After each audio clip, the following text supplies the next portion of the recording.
blow came that early April morning at an air base in Colorado. 40 flying fortresses line the apron.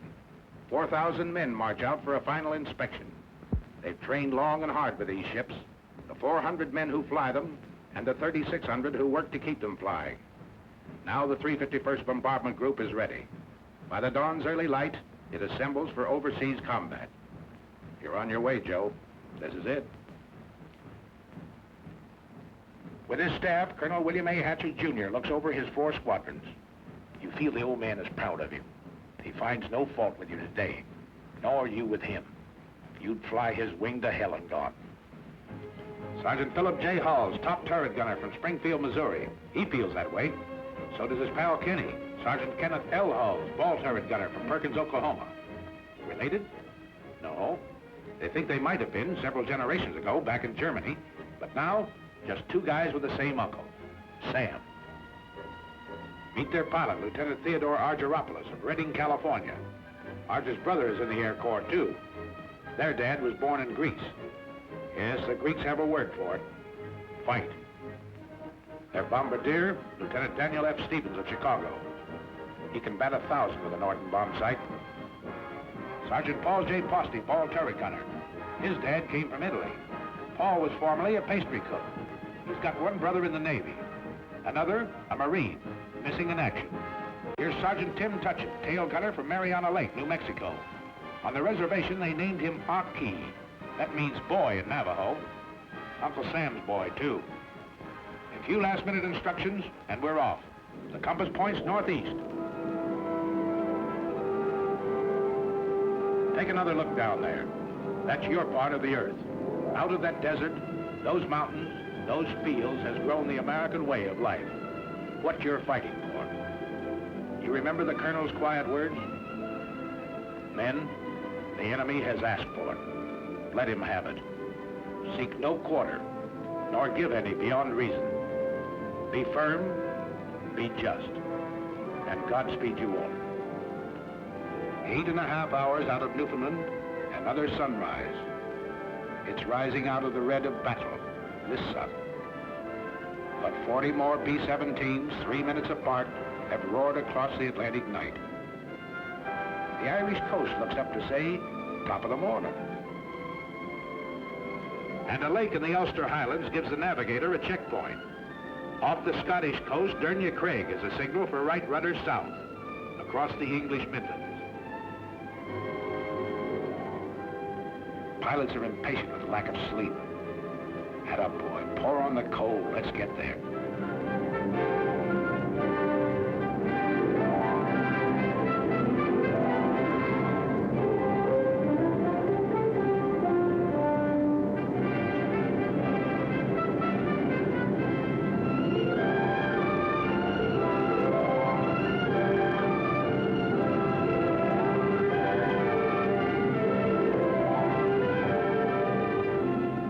Must have been a lot different when the wings carried swastikas instead of these big white stars.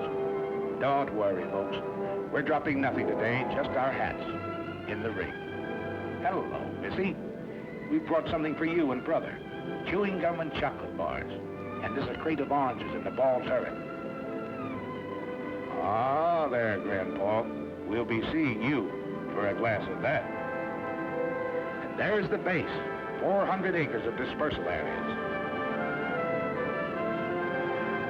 The RAF is on hand to welcome us.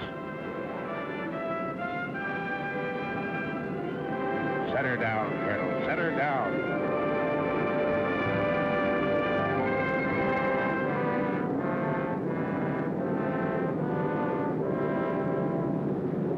The 351st becomes part of the 8th Air Force.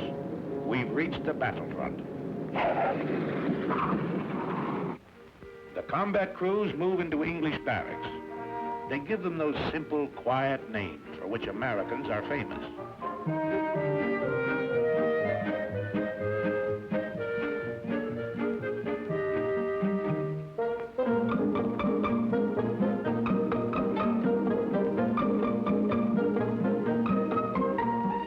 Later, the ground crews arrive.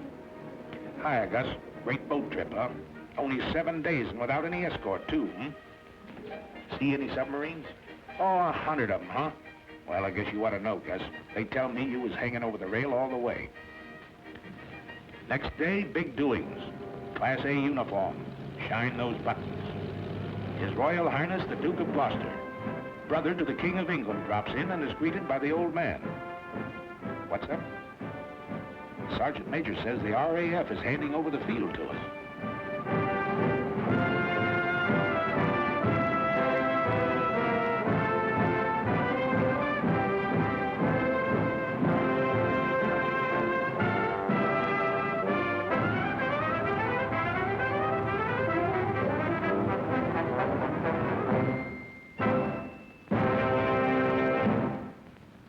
On behalf of the Air Ministry, I hand over this aerodrome complete with buildings and equipment for your safekeeping. It gives me great pleasure to accept this station on behalf of the United States Army Air Force.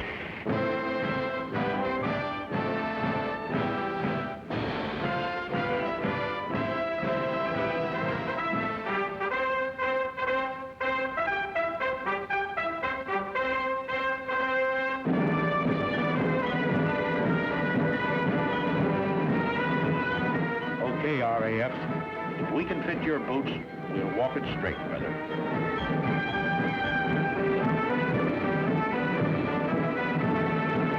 Another surprise visitor. General Arnold himself doing a world inspection flight. He tells you you've got a tough assignment. This is one head man who knows and doesn't kid you. We have the privilege to meet General Aker, Commanding General, 8th Air Force. Hi, thank you, sir. Gable. Yeah, glad to see you. How are you coming to this camera training film of yours? Well, it's a little early to tell yet, sir, but we're turning a camera on everything and everybody. Well, I know what General Arnold had in mind in having you make this gunner a picture. Captain Gable, our gunners are already the best in the business. But if they were only 10% better, it'd cost the Germans another 100 fighters a month. So fire away, gunners. Plenty more practice before that first mission. His sleeve is a forked wolf. Track him. If you don't, he might get you, and you might have to bail out. Over the channel, perhaps. But if you do, a Spitfire of the Air Sea Rescue Service is bound to spot you. A stubborn, tough gang, this outfit. They'll go after you any time, any place. They picked up men 3 miles off the French coast with Heine defense batteries screaming, "No, you don't." Their answer is always, "Sorry, old boy, we will."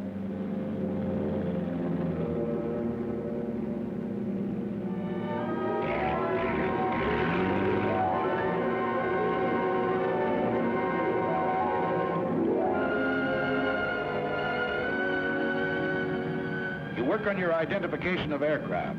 Over here, it's with a real McCoy, such as this captured Ju-88.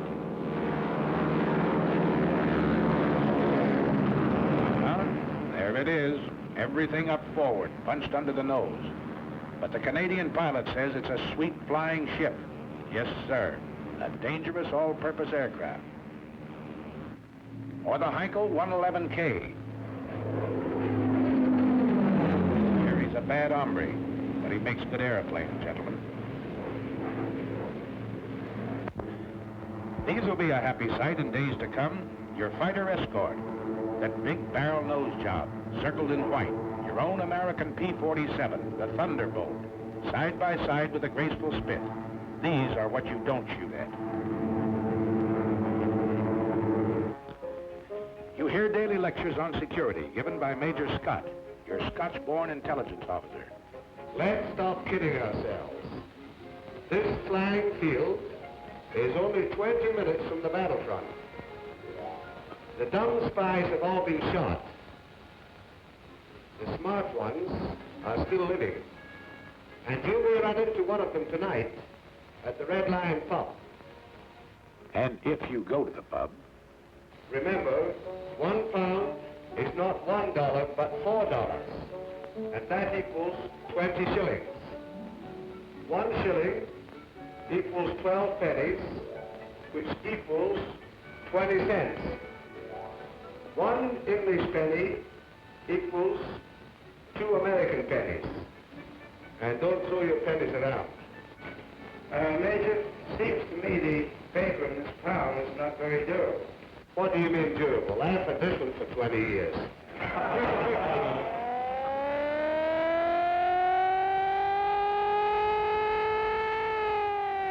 What is it, Fred? What is it? One of those bitter lessons you learn in training. Flying close formation in rough air at low altitude is no good, gentlemen. Save that for high altitude, when you're headed for the target.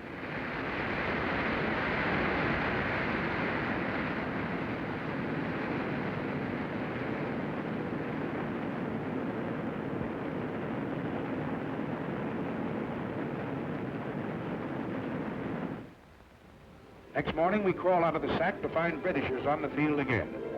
Big Halifax bombers that had blasted Berlin during the night. Their own field was closed in by weather, so they dropped in on us for breakfast. Say, Percy, how's the yak-yak over there? Rough? Oh, not half bad, Yank. Well, cheerio, lads. Thanks for the ham and eggs. So long, Percy, old boy. We'll be finding out for ourselves one of these days.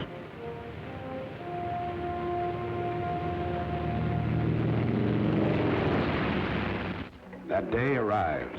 The order comes over the teletype.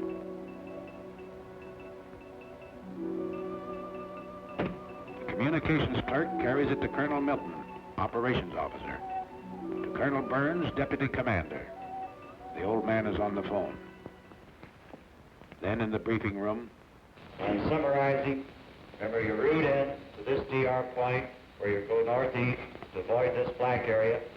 P-47s will escort you to about this point on the way in, and Spit 9s will meet you about here on the way out and escort you all the way home.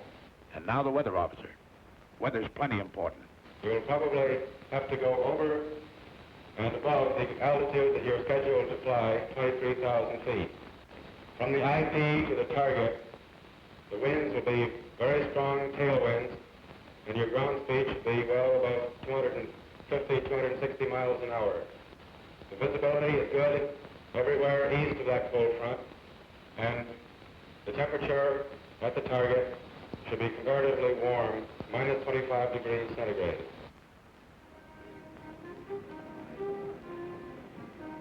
Today is your baptism of fire. If Lieutenant Argyropoulos ever felt responsibility, he feels it now. In the armament shop, his crew is picking up their guns. Now remember, fellas, don't let them get too close trying for a sure kill. Your main job is to bring these airplanes back.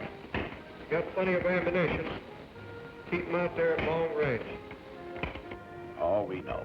They've given you an easy hop. Only 3.5 hours in and out. What they call a milk run. But you'll remember this first mission. You don't admit it now. You wouldn't show it for the world. But later you find out everybody else felt the same way you did. Flash order from Wing headquarters. Wing wants 3 more ships added to the high group. 3 more bomb bays have to be loaded. Got to step on it. Positions in the formation change.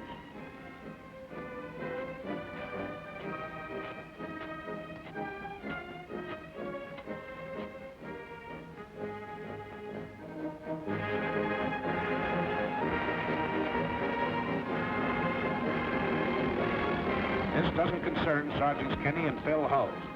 Gunners think only of smooth working guns and plenty of ammunition. Ammunition's cheap. 6 cents worth of .50 caliber wanged into the cockpit of a Messerschmitt. That's what will bring you home. What did that weatherman say? 30 below over the target? Electrically heated suits. The Air Corps dresses for every occasion. Yes, everything has to be right, brother. Check everything. Every strap tight. Every buckle set. Everything understood. You get into your flak suit. Mighty heavy material, but it wears well, the man says. A thermos of hot coffee. The joker who brings it says it'll help keep you awake. Art straps on his throat mic. Over this intercom system, he'll be able to talk to every man in the ship. And they can talk to him. They'll be talking for keeps today.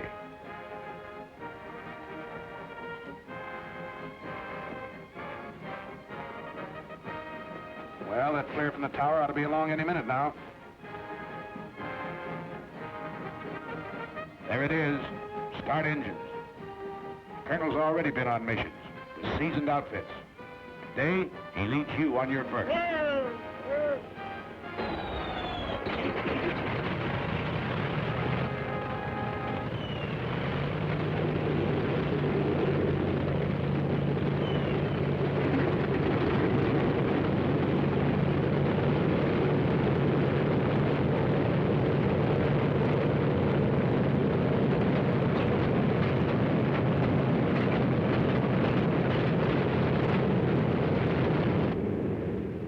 Second flare. Start taxi.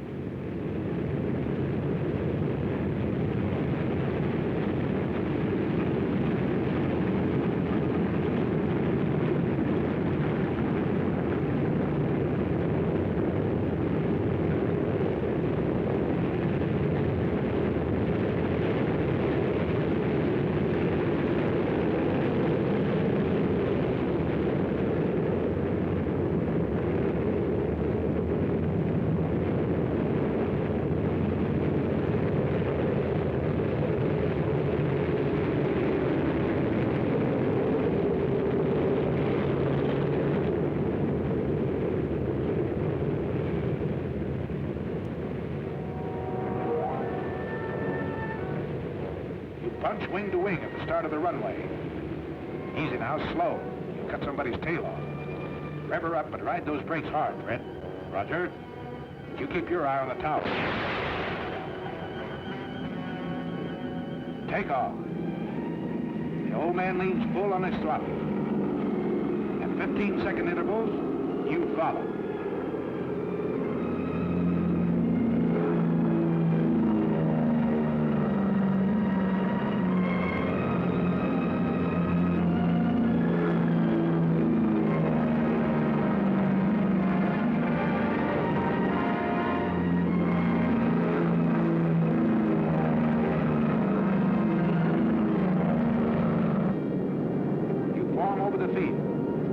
You're on your way.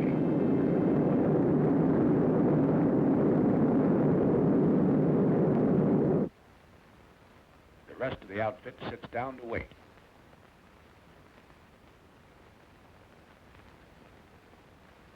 Go ahead, Mike. Your deal. Come on, I cut. Oh, okay. What time are they due back, do you know? Scotty said around 5:20. Gosh, I sure hope they all... Hey, how many are you dealing? I'm in. Oh, sorry. We know, Mike. Everybody's sweating them out. You mean what's coming over those trees, Major? No, that's not them. Just a flock of crows. I was a truck driver on Canal Street, but I never felt like this before. I ride the ambulances. I gotta be casual. You know, carefree and easy, like the doc. Listen, wise guys, talk to us. The ground crew for each ship. We'll tell you how to feel. Okay, here they are. 1, 2, 3, 4, 5, 6, 7, 8, 9, 10, 13, 14. That's the stuff. 17, 18, 19, 20. Here's the old man and Jenny.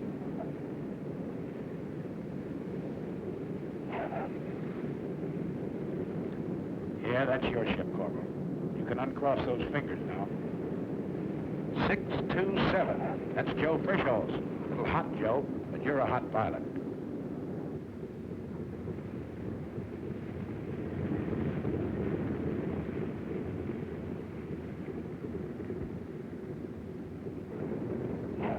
Here's Gable in 742. Chalk him up.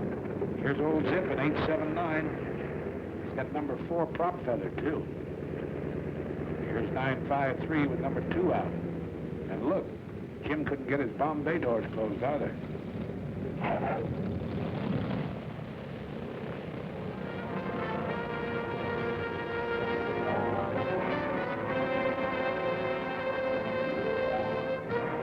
Oh, the old OK sign, huh, Sergeant? Must have laid him right on the nose. Yep. Oldie says he saw him land right on the MPI. Nice bombing, Steve. That's from me, Pete Provenzale, your navigator. Okay, Phil, chalk up number 1. Nice driving, Captain Arch. You sure know your evasive action. Uh-oh, Harry caught something. A 20 millimeter right across his radio. Arch looks at a hole in the horizontal stabilizer. Nothing at all. Hi, Pete. Come on, let's stow these guns and get to interrogation. Yeah, you're feeling pretty cocky. Nobody blames you. It's great to get that first one over with. But this one was pretty easy, remember? You got a lot more to go. Longer ones, tougher ones. Take it easy, boys. Take it easy. Back from the raid comes Major Louis Nowak, Group Surgeon. Doc flew this first mission to study the physical reactions of men in combat. He didn't have to go, but that's the kind of a doc he is. And today, on the walls of the officers' mess, begins the chronological record of the group's success. Coutray, a German fighter base in Belgium. Annie doesn't live there anymore. In the meantime, we find Kenny and Phil cleaning their guns in front of the armament shop. Hello, Captain. Hello, fellas. Well, how was it? You know, Captain, I don't think those Germans like us. Are you ready to go again? Sure. Gotta get this thing over. Did you learn anything you didn't know before? Plenty. At home, they told us the Jerry's made most of their attacks on the tail. Today, most of them are on the nose. Yeah. Most of the time, I had my turret pointed at 12 o'clock. I must have fired 1,000 rounds. Let's go all these guns, Ken. All set? Yes, check those guns. You had plenty more use for them the next 2 weeks. Emden, Kiel, Wilhelmshaven, St. Nazaire, Bremen.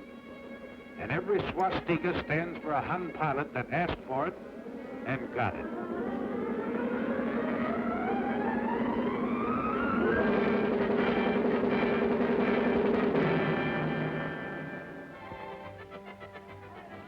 Came days when enemy targets were hidden by weather. So the more energetic of you found relaxation in peaceful combat. While the more studious men discussed tactical charts and maps, or something. Could you give me a pound again on that? But the more cultured of the group, like Kenny and Phil, went into the nearby villages to visit the quaint old cathedrals, churches and shops in the English countryside surrounding us. Or on days when they were confined near the base, the old cathedrals and shops would come out to see them.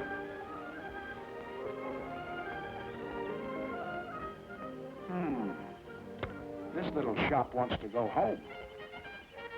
Meanwhile, back at the kitchen, we find a very unhappy and angry man. Hello, Sergeant Posey. Hello, Captain Gable. What's this? I thought you were a broad turret gunner. I thought so too, sir, but I've been grounded. Oh, your pants crept up on you, huh? Yes, sir. They found I was chef at the Brown Derby in Hollywood, and now they have me in the mess making a cake tonight for the officers' party. Nothing you can do about getting back into combat? I don't think so, Captain.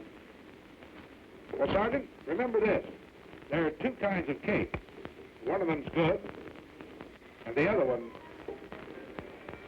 I'll be seeing. But gals or parties, you're still fighting a war. And you're getting mighty good at it. Nobody knows it better than the sucker who started it, little Adolf. Well, Sergeant Posting, back into combat, huh? Yes, sir. How'd you manage it? Well, sir, you know what you said. There are 2 kinds of cake. So Poste's back in the air with you. You're blowing factories and power plants 1,000 feet in the air. Okay, how about you, Winchester? Well, I have a little excitement. What happened? I have a little present here for you. What's that, black? Came in the side of the radio room and hit the buckle on my parachute down on the floor. Who else is playing? Phil. What time was that? It was about $1,600. $1,600. Where'd it happen? You know, that's what it It's right here, just east of us. East of Austin. That's right. Who'll confirm that? I saw it. I confirmed it. After he fired it, came down and passed underneath their left wing and exploded right underneath them. Nobody bailed out. And when you hand out punishment like this, you've got to take some, too. The day you got back from over Villacoublay, just outside of Paris, was plenty rugged. Signal flares. That means wounded aboard. What's tough about it was, you had to bring your bombs back. You couldn't drop them. When you reached a target, you found it closed over by weather. That's an order when you're flying over France. No indiscriminate bombing. Just German installations.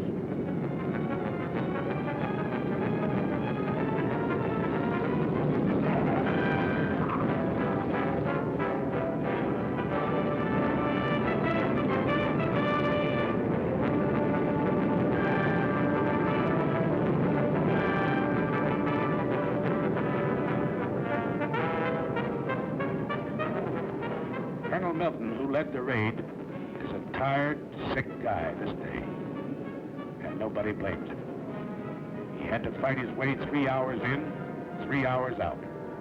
Under constant attack by over 200 Messerschmitts and Focke-Wulfs.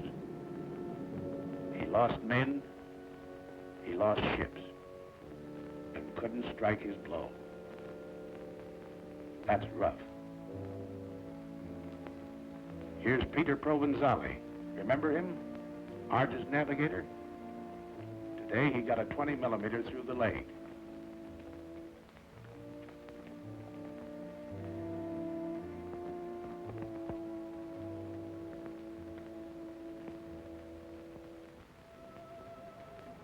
Control cable shot in two, but some wounded gunner wouldn't quit.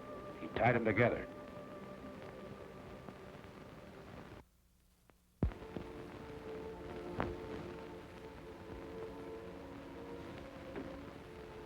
There. Both waist gunners, huh? The docs are working on them now. One's pretty bad.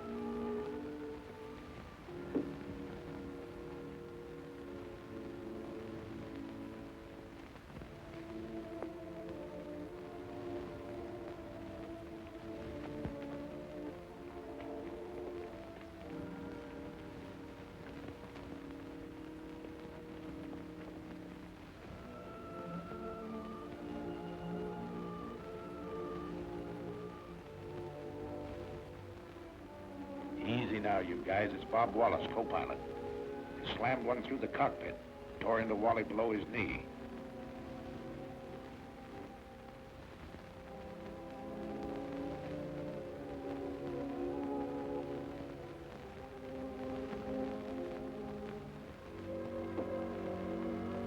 Bulletproof glass.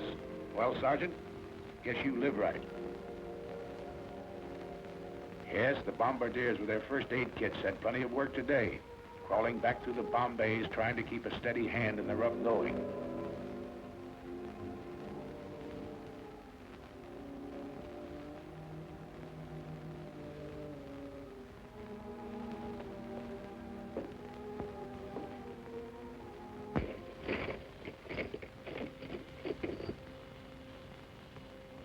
Many of your pals left you that day.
you, guys. There's another loading.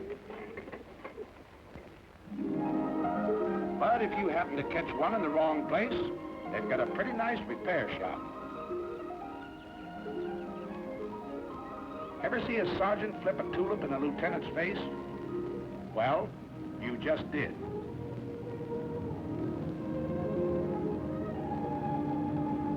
Yeah, while the gang at the base carries on, you can take it easy for a while.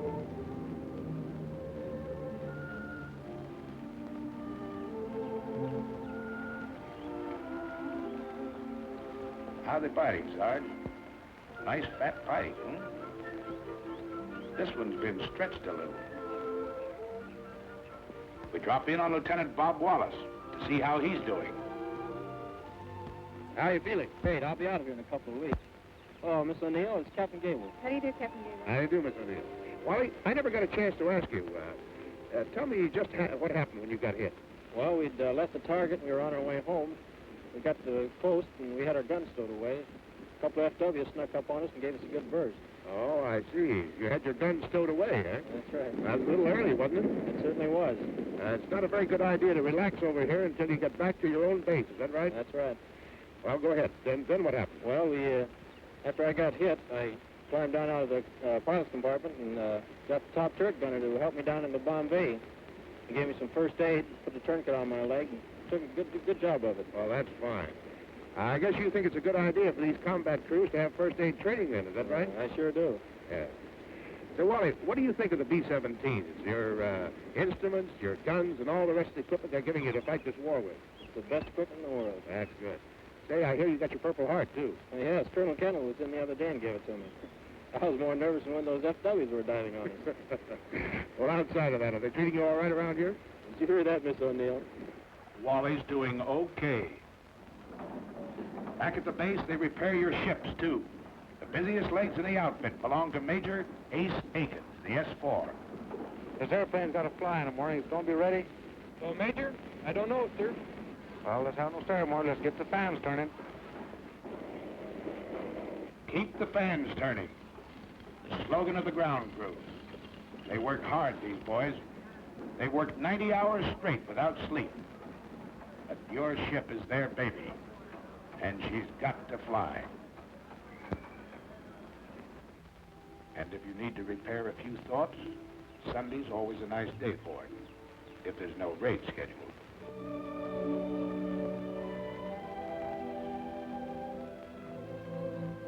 What do you know, kid?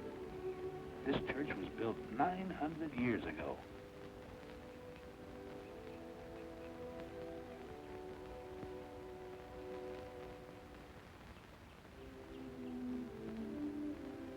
Over at the hospital, Father O'Connor celebrates the Mass.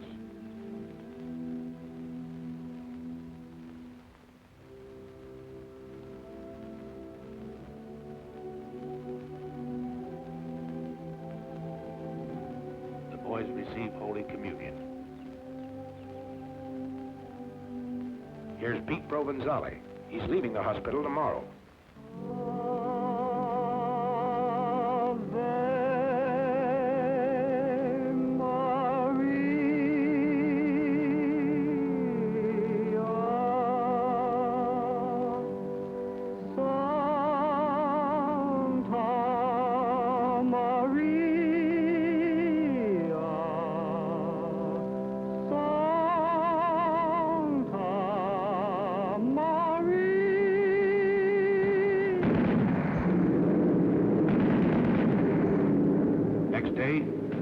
Back to work. The outfit's back to work. The 351st is still flying, Adolf.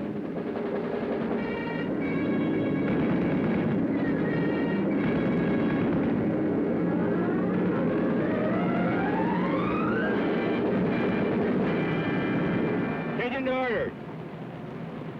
General orders number 93. Headquarters 8th Bomber Command. 11th July, 1943. You can't get out of it, you know. They pin medals on you for this sort of work. It's not so much a thrill for you. It's a big kick it will hand the folks back home. The Silver Star, the Distinguished Flying Cross, the Soldier's Medal. Dad and Ma and that certain girl. They'll cut out the clippings and drive the neighbors nuts. Bombardier Stevens, the DFC, because he's been batting 1,000 over Germany. And one to Pilot Peters. He had to ditch in the channel, but his coolness and courage saved his crew. Bill Hawes gets 2 clusters on his air medal for straight shooting. The DFC to Tim Tutchin. A Focke Wolf and a mountain lion? No difference, he says. The control wires were shot in 2. So the DFC to Sergeant Del Conte, who tied them together, his hands punctured with flap. A Silver Star finds itself next to Provenzali's Purple Heart. He refused first aid till the Jerry fighters quit and stuck to his gun. The day the group led the wing over Schweinfurt, Colonel Hatcher was air commander. To him, the Silver Star. And the DFC to Kenny Hulls. Colonel Gross is smiling because Kenneth was having a Coke in the PX when his name was called. Are you forgetting your 5 confirmed Jerry, Sergeant? We're not. And they don't forget you when you're a little battle-weary and need a rest. At a very gay seaside community, a world-famous resort hotel has been converted for your pleasure by the Red Cross. A great place here. Sleep, eat, or what have you. Hey!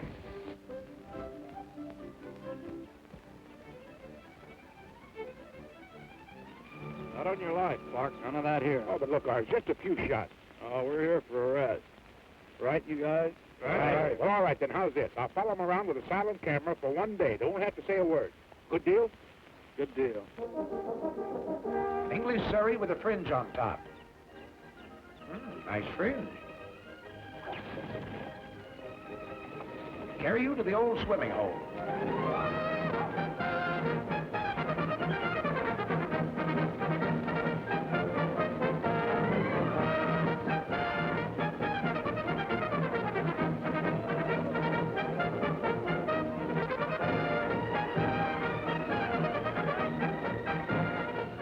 Let down your flaps and slide in.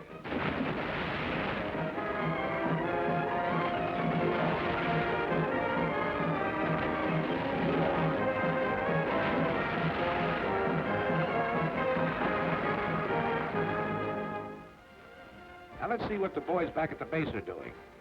Why, they're getting a few laughs, too. We'll let the man who's handing them out tell you about it. Hello, everybody. This is Bob somewhere in good old Jolly Hope, laying a few eggs for the boys that really know how to lay them. Yes, sir, this is one of the happier cow pastures that we worked in over there in England. And look who's dancing. You know, I used to dance with Fred Astaire when we couldn't get girls. And right here you see Jack Pepper, who's here through the courtesy of his draft board.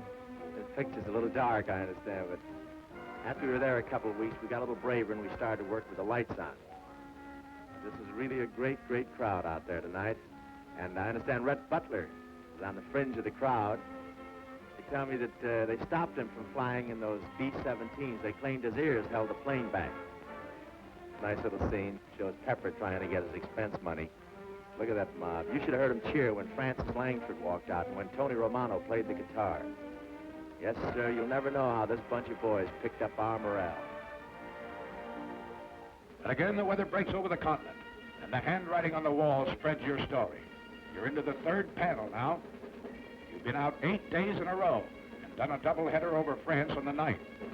This man's Air Force is piling it on. 2 combat wings have been added. 2 air divisions formed. So you're not very surprised when General Aker comes that day. Something big is up. He goes into the briefing room to confer with the old man and his staff. They call in the squadron commanders, even the flight commanders. What did he tell them? Your 4 squadron COs. They know, but don't talk. Just grin a little with excitement. It's something big, all right, because the bomb dumps have been getting plenty of heavy stuff lately. And a loading order came through this afternoon. Stand by. More than that, wing racks. We're really going to pile it on.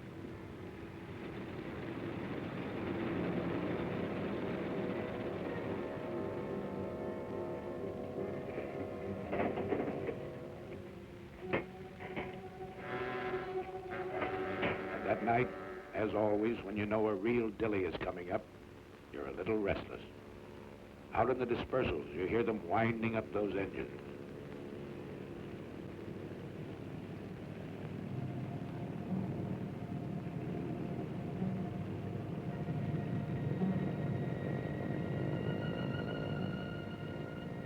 That's all right, ground crew. Make 'em sing. Make 'em sing good.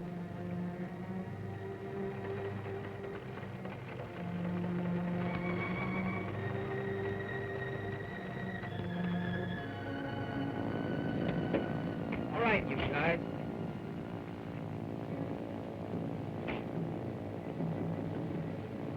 Breakfast at 3, briefing at 4.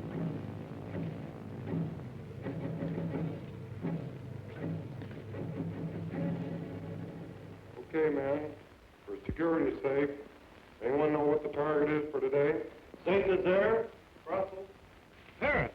Oh, we'll see. All right, sir.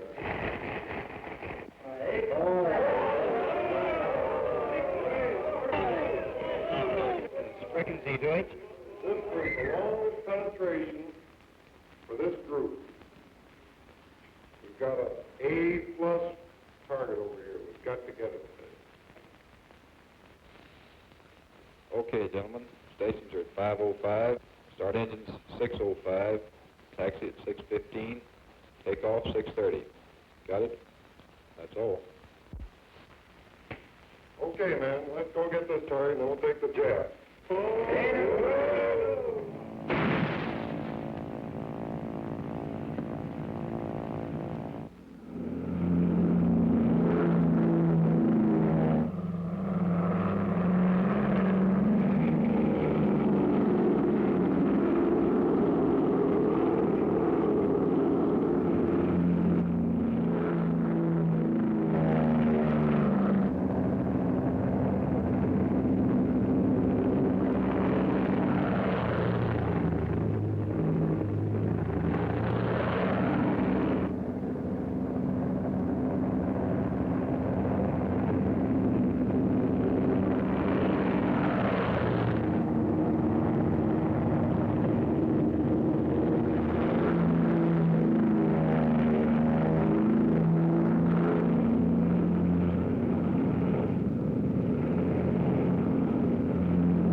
Oxygen.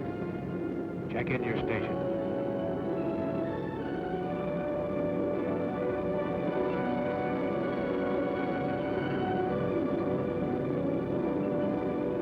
At the designated splicer point, still over friendly territory, you rendezvous with other groups.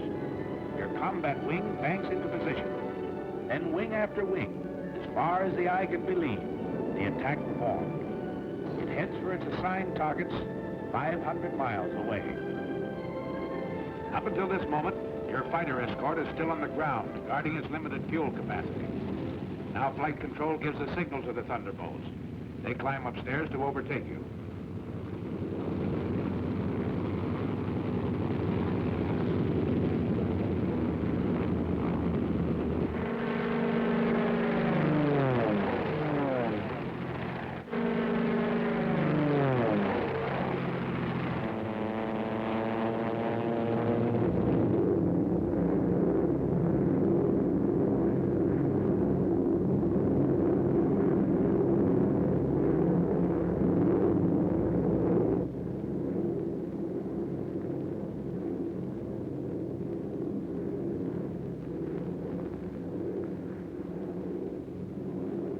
Fighters, 3 o'clock low.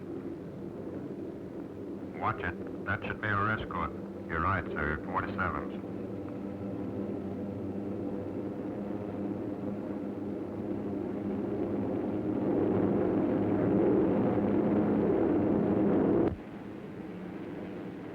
Pilot to crew. Pilot to crew. Over enemy coast. On the ball, you guys.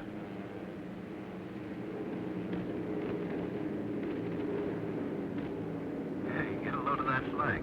Can't they throw it any higher than that? Where do you want to have it? In the bomb bay? Why don't you lean out and smell it? That's right, you guys. Laugh it off. Right now, a bum joke goes better than 2 fingers of rye. Around 3 hours out, Arge looks at his watch.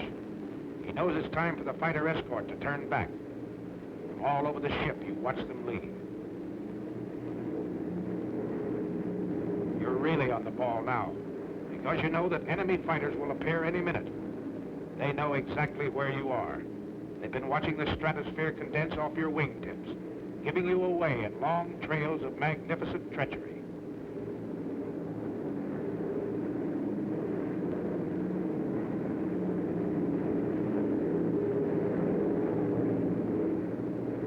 Okay, here they are.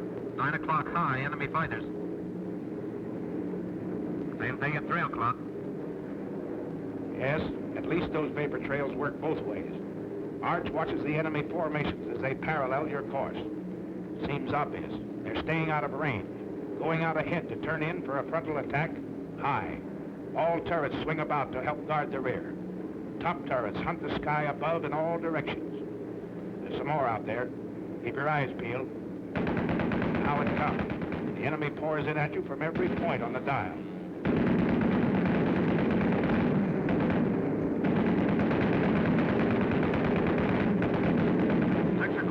Level. 2 more, 5. Watch it.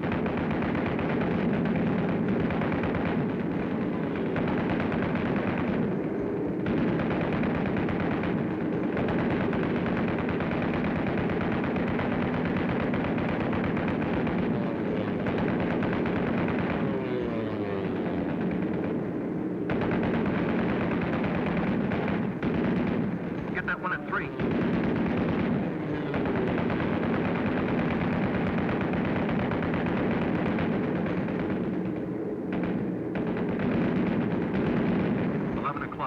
High.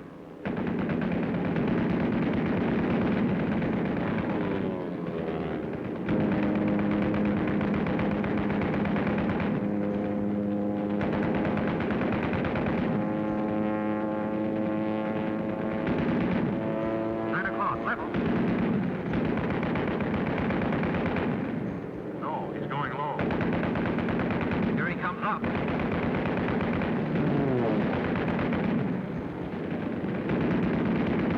He got the colonel's wingman, smoking on number 4. He's going out and down. Check the chute, you guys.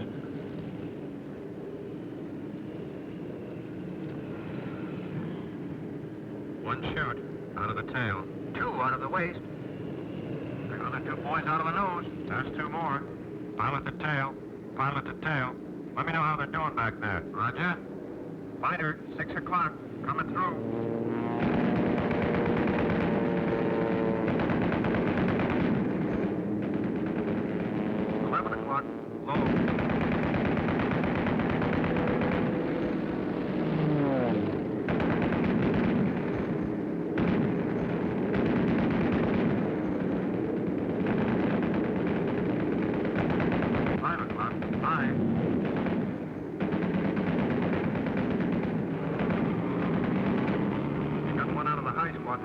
Yep, no chance there.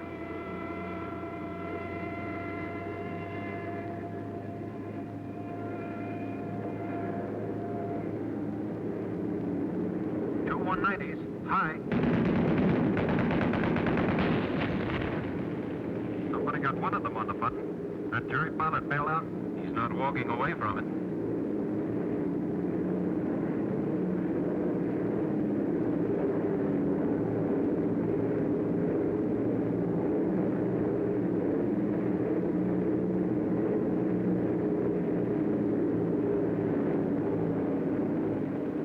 They barrel in at you.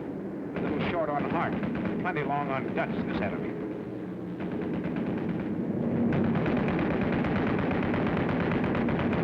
Another 17 hit. And again, you have to close the gap in the formation.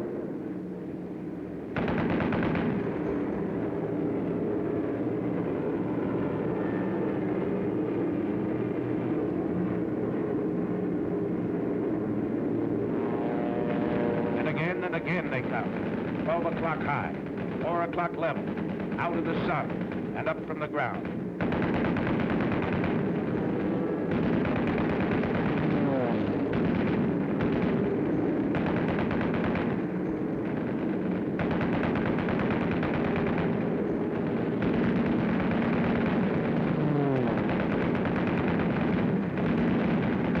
Some more coming through. 5 o'clock.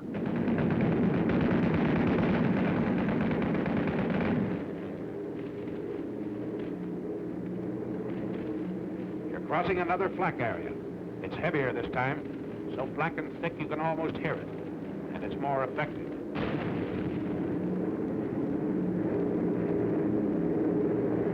Shorty's been hitting feather number 4. Cover him all you can, everybody.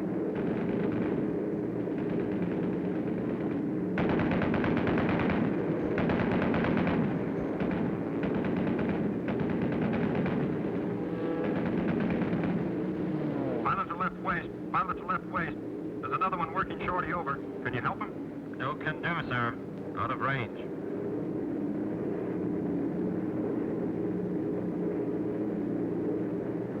Beginning of smoke screens announces the approach to the target area. The enemy's been caught off guard. He's trying to cover up. Too late. In desperation, through his own flak, the final Hun fighter makes a pass at the low squadron.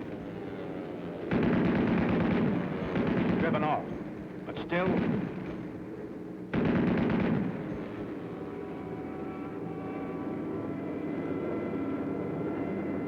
Did a fighter or flak get that ship? Flak, I think.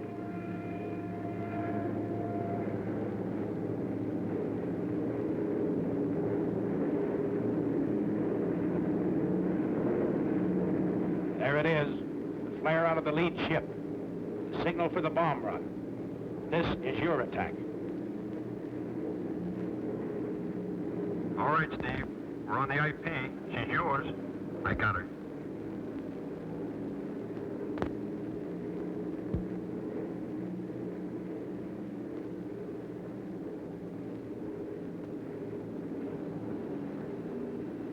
Bombay door is open.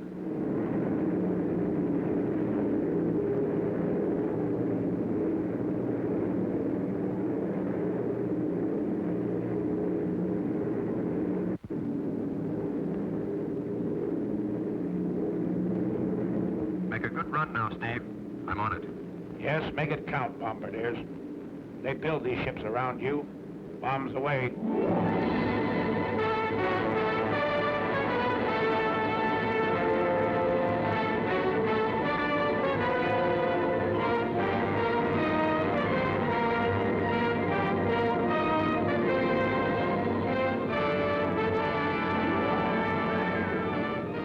Group picks out his MPI in the dock area. Let's go with the heavy stuff and the big incendiaries. The high group heads for the industrial section and hands out the same medicine.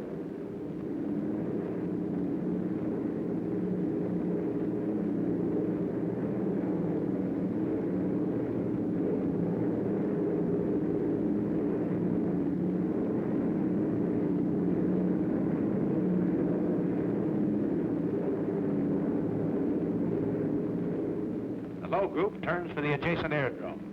It blasts the field, the hangars, and repair shops with hundreds of deadly anti-personnel bombs.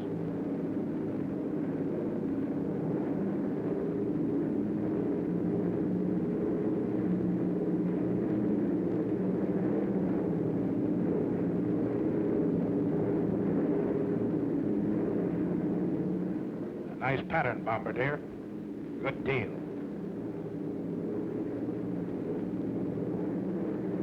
You can't hear what's going on down there, 5 miles below you.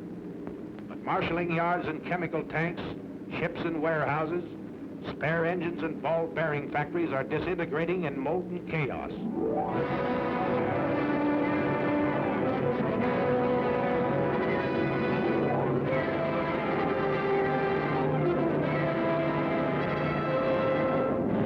It's thunder out of the Alleghenies, Adolf. You said Americans were soft and decadent? Well, here's a red, white, and blue headache that'll help you change your mind.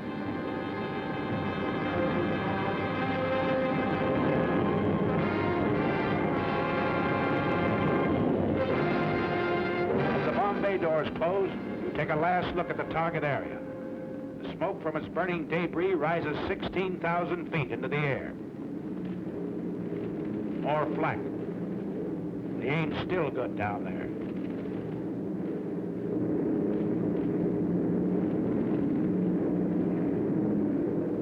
How about this trip home? Is it going to be rough? Pilot to crew. Pilot to crew. Well, you guys, we're over an hour out. They haven't come back at us yet. Looks like we're lucky this trip. Enemy fighters, 11 o'clock high.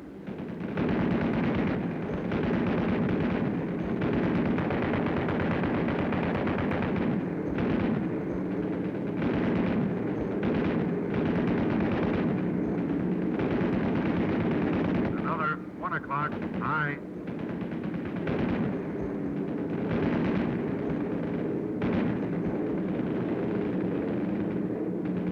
Coming level to 3.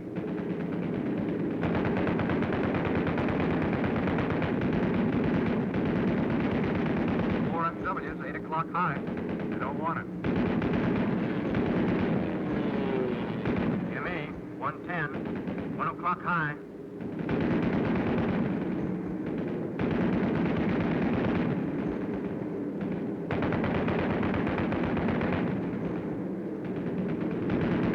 ME at 2 o'clock.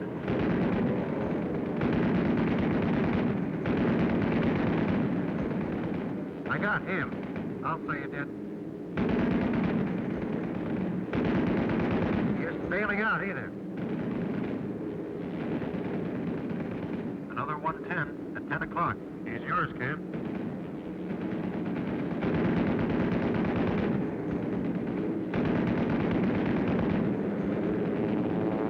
There he goes.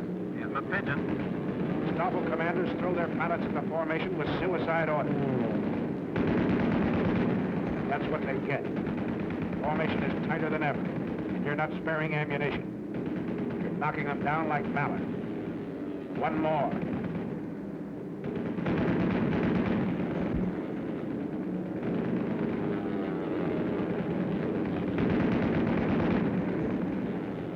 And another.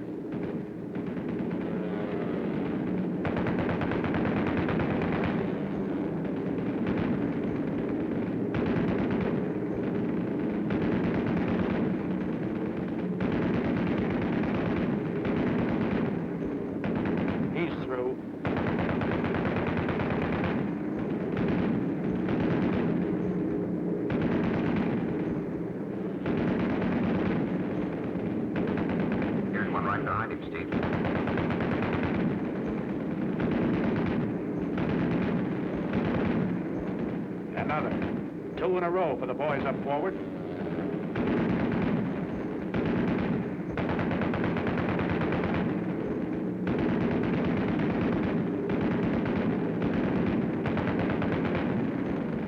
That's mine. You see him, Ken? Sure do. I'll confirm him all right.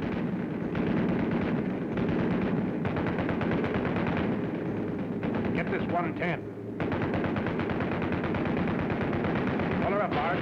Pull her up.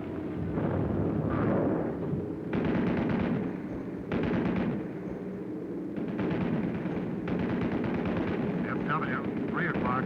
Hey, kill him, Joe. Hold your fire on that one eye. That's a spin on its tail. Yeah, our fighter cover's got here. Ah, poor spit. Gee! I tail it, Jerry. It's over today, pal. Look at that spit. Ride him down. Oh, you sweetheart. Good night, sweetheart. Till we meet tomorrow. Good night, sweetheart. Sleep will banish sorrow.